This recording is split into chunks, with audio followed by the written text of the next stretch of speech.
Hey guys, so today is May 23rd, 2024, and it is Thursday. Tomorrow's Friday.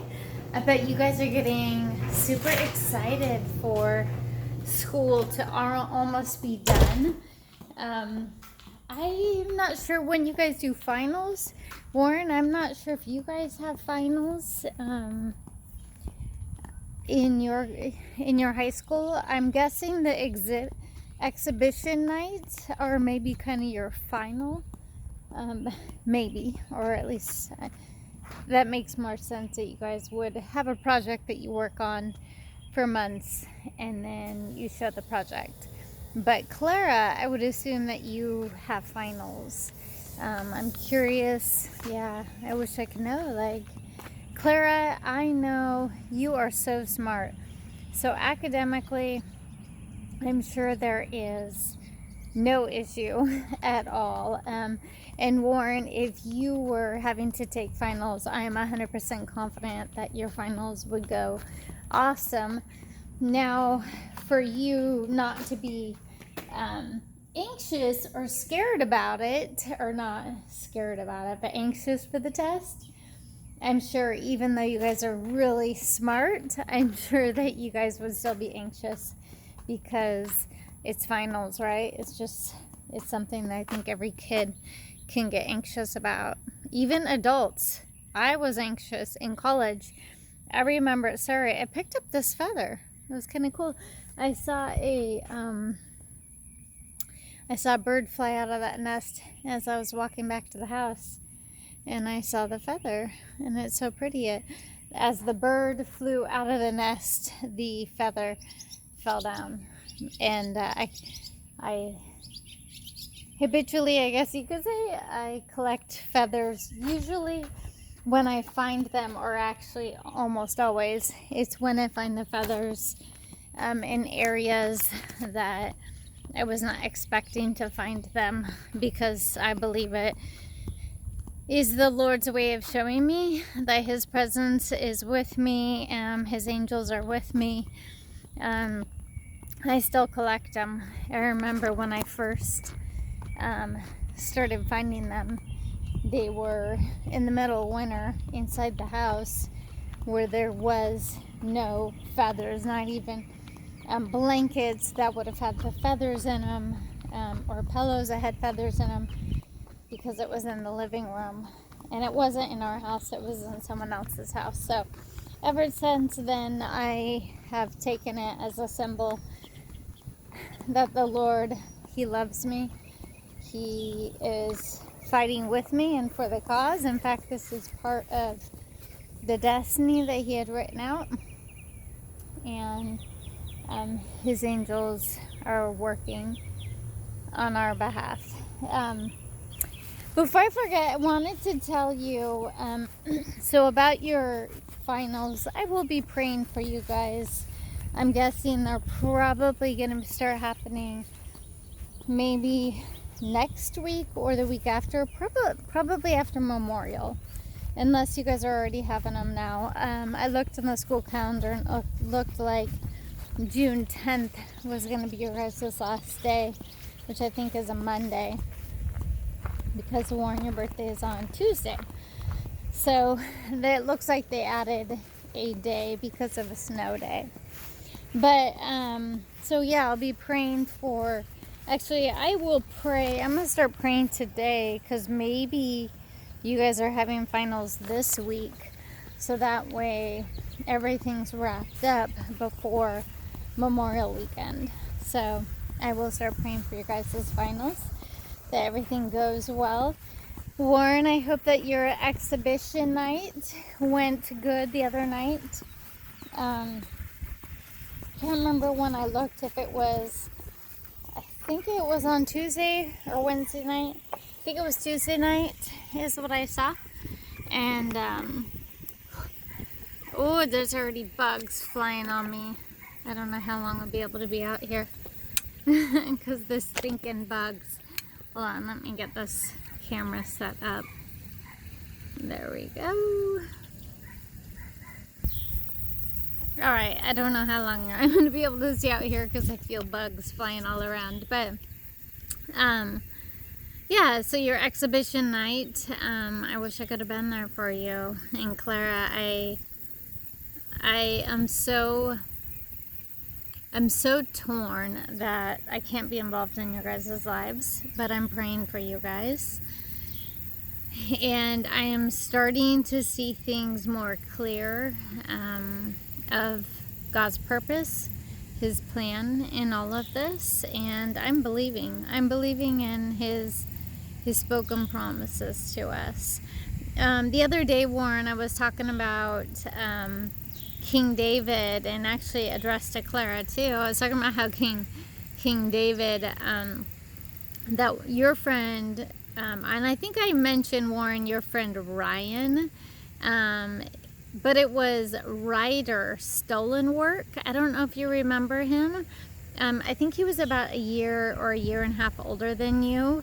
I actually looked him up on social media, and I think he is 17 or was 17 last year. So anyway, so Ryder, he had done that talk about King David, and Ryder's little, and I don't know if you're, okay, so Ryder, you were in the Speakers for Jesus class, the homeschool class, Speakers for Jesus, or Speakers for Christ.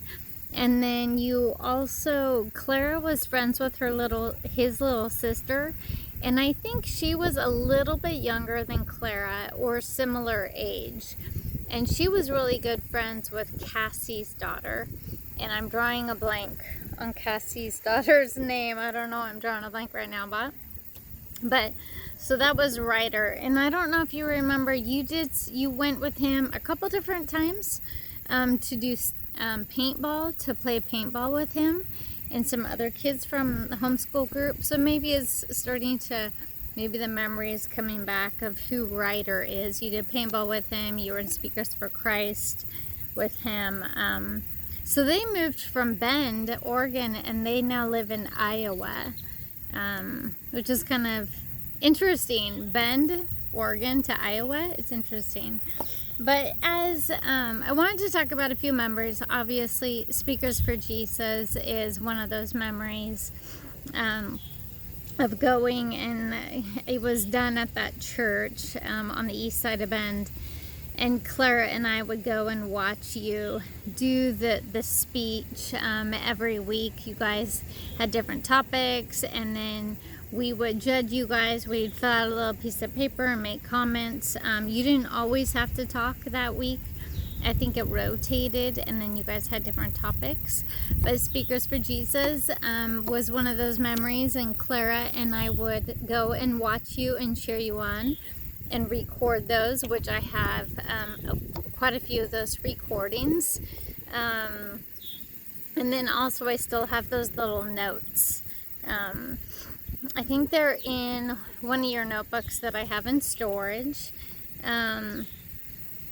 Some other memories was the end of the year, especially as we're coming to the end of the school year with you guys, with Clara being in middle school and you being in high school now, Warren, which it just blows my mind you're in high school, is the tug-of-war. Do you guys remember the tug-of-wars that Bear Creek Elementary used to do? So you guys would, you'd bring all of, let's say you were all in the third grade, all the third grade classes would go up to the field. I don't know if you remember, there was a field behind Bear Creek Elementary, and there was a little bit of an incline, a little bit of a slope to get up onto the higher field. And then you guys would do the tug war, and it would be class against class. And you started with, I think it was a Spanish immersion, because I think there was 4 classes, if I remember right, and I think they ended up adding more. But there were 4 Spanish immersion classes. And so you guys would go class against class for the Spanish immersion. Whoever won that would go against the next one. Whoever won that would go against the 4th one. And then you guys would do, so it was process of elimination. And then you guys would do the tug of war against the English classes. And And then I remember I would come, not very many parents would come. I always made it a point to go to your guys' tug of wars, because obviously I worked for myself at that time. When you guys were in elementary school, I was able to be there for you guys for your school, all of your school events. I was always there cheering you guys on, or just a part of it. I don't know if you remember, Clara, but I volunteered, especially once you started kindergarten and in first grade. I volunteered in your class at least once a week for half a day, and I'd be in your classroom volunteering. And then Warren, I volunteered as well in your class, but not until I think it might have been second or third grade, because I didn't feel adequate because I didn't know Spanish. But as they were introducing more English to the class, I felt more comfortable with it. But back to the tug of war, I really, I enjoyed that. I had so much fun.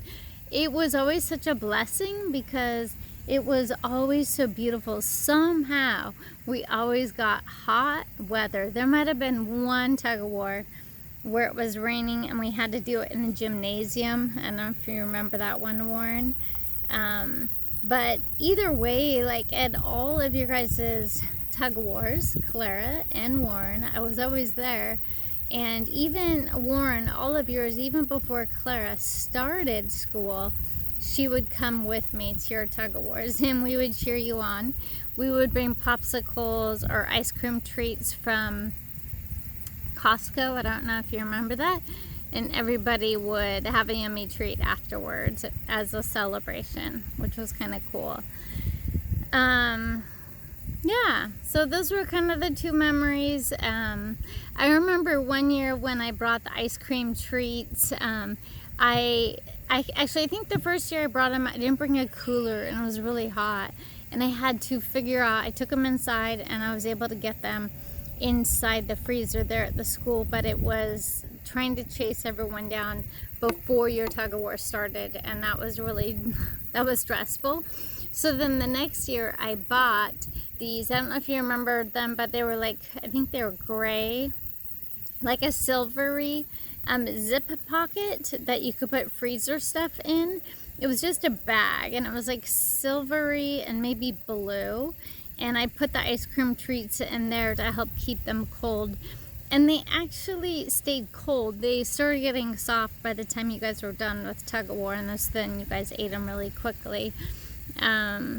But it was very fun. I remember those memories. I remember Clara coming and cheering. I remember even when she wasn't in school yet, she would get in there and cheer. She would get up onto the field and yell and scream. In fact, I still have those videos where she's screaming, "Go Warren!" And it was super adorable, super cute, just how much she cheered you on, Warren. And the same thing, because it was kind of cool. So when you started homeschooling and I was homeschooling you, as the tables got turned. And so then we got to start going to Clara's tug of wars. So we went to 2 of her tug of wars with just you and I think it was 2 of them. We went to, it would have been 2 because the first year, you didn't finish the first year at the public school, and then the second year, it was a full commitment. So Warren, you and I would go to her tug of wars and her marathons together, and you would cheer her on and scream and yell for her, which was really neat. It was just so neat to see you guys supporting each other. I really hope and pray that Brian has encouraged that relationship between the 2 of you, because you will always have each other. You will always have each other, no matter what. When Brian passes away, because we are older than you, and eventually, right, our bodies will give way before yours, or at least that's supposed to be the way it is. But you guys will always have each other, and I really hope and pray that your relationship is still very strong as it was before. Just how much you guys loved on each other and supported each other, cheered each other on, and gave each other support in ways of words, like just affirming each other and being positive with each other. So I really hope that is still happening, because I think it's really important. I really do. All right, so I'm going to kind of wrap this up here pretty soon because I've been making longer ones. I did want to talk about feet because the other day I was bit by a bunch of fire ants again. I wasn't paying attention. I don't know, I forget that this area here in Texas, they just have bugs that we didn't have in Oregon. And so I remember I looked down, I had all these tiny ants crawling all over, and I knew, oh my gosh, these are fire ants. So I want to talk about the emotional root to our feet, because I believe that there were emotions tied to it, even though they were ants, even though I was standing on their territory. It was still important for me to look up the emotions of it and say, okay, is there something that I'm missing? Is there something I need to address and go to the Lord about it? Why they didn't crawl up my legs and bite my legs. It was just my feet, and it was just in a couple spots, but I actually used essential oils and the bites went all the way, which was so awesome. But with that being said, I looked up the feet.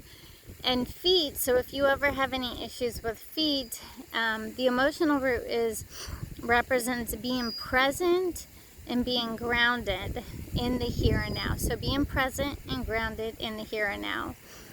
It can also represent being supported or not in life. And then also, which I looked at that and I'm like, well, I know that I am like 110% supported by Hadid. He has been so incredible. He is the best husband that I could have ever hoped and prayed for. And then the emotional root, and I was like, okay, yeah, I probably do need to pray about this. And the emotional root was bitterness, hiding, and rejection. And I think as I have been going through and getting ready to continue in writing my book, there are things and feelings that come up like bitterness, and I think trying to hide my feelings and emotions, and that can be a manifestation of having, issues in the feet. For me, it was being bit on my feet, and I know some people say, well, that's not, it doesn't relate. No, that it does, because I'm not even going to get into that. But the other emotional root is rejection. Because you know what, those ants could have crawled on me, and when I sweeped them off, they could have just gone away. So I did want to make an emphasis on that. But they bit me. And I believe it is a way for me to look at my own emotional roots and go, okay, is there something within me that I can address? Now, if I was to look at all these emotional roots and say, oh no, I don't have any bitterness and no rejection, then I could discard it. But I know that I do. Or I did. I addressed this with the Lord, and then the healing manifested much quicker, which is just amazing in itself. Wow, my hair is quite the mess. Sorry. So the emotional root to feet, bitterness, hiding, and rejection, we could look inside us and say, okay, am I nursing my feelings? Am I disconnecting from the present? And am I having a hard time? And really, what it can be is that we are still living in the past. We're not willing to look forward into the future, which has been my focus over the last few days. And rather than looking at our past losses as things that hold us up, they can. If we're constantly, so yes, past losses can hold us up. If I'm constantly looking to the past, which is behind me, right? If I'm constantly turning around and looking to my past, I will trip as I'm moving forward. I will actually trip over myself, because you can't walk forward while you're looking back at your past. You just can't. It's very, very difficult. So there were 5 key points. I was actually listening to a podcast this morning by Dr. Warren, Dr. Lee Warren. He's a neurologist. And there were 5 key points, and he's saying past losses can teach us, but they cannot define us. I love that. Past losses can teach us, but they can't define us. And I wrote down a few. So, where we have been is not who we are now. Where we've been is not who we are. And that was important. And number 2, massive change requires massive action, and we have to choose to do it. So maybe there's been massive change in your life, and you know that you need to come along with that change. Well, it takes massive action. Number 3, if you want to feel better, then we have to do better. We have to make better choices. Emotionally driven or charged decisions are just a bad idea. We can't make decisions based on our emotions. And number 4, peace is achievable in our heart despite the circumstances around us. Number 5, the best time to start is now. We can't change yesterday. We can't control tomorrow, but we can change our present mindset, our present thinking today. And then I made a couple notes. Feelings are terrible decision makers. So don't make decisions based on your feelings. You have to decide that you're going to be okay, and that you being okay is not tied to your circumstances. It's not tied to what is happening around you or tied to you or what is happening to you. So you being okay is not tied to your circumstances, that maybe things that are happening to you or happening around you. Your being okay isn't tied to those things. You being okay is a choice that you make internally. I thought, wow, that is so good. That's where the enemy gets us, is to lie to us and deceive us, and especially keeping us in the past, which will keep us from moving forward. And when we move forward, we're going to trip over ourselves, or other people, or other things. So I'm going to end here. I'm going to end with a short prayer. Father God, I just thank you so much for Warren and Clara. Lord, I lift them up in prayer to you. Lord, I thank you that as you are showing yourself real to them in dreams and visions, and just by things around you, that no one can rock that, no one can sway that, because you are God. You are King of the universe, of everything around us.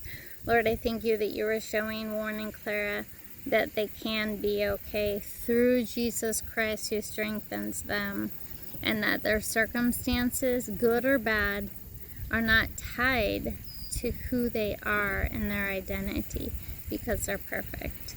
Lord, I pray for any tests or final exams that they may have this week, that you give them wisdom and calm any anxieties that they may have. Lord, I ask you bless the rest of the week, the rest of the school year, and we just praise you. We give you all glory, honor, and praise. In your name, amen. I love you guys so much. I'll see you tomorrow. Bye.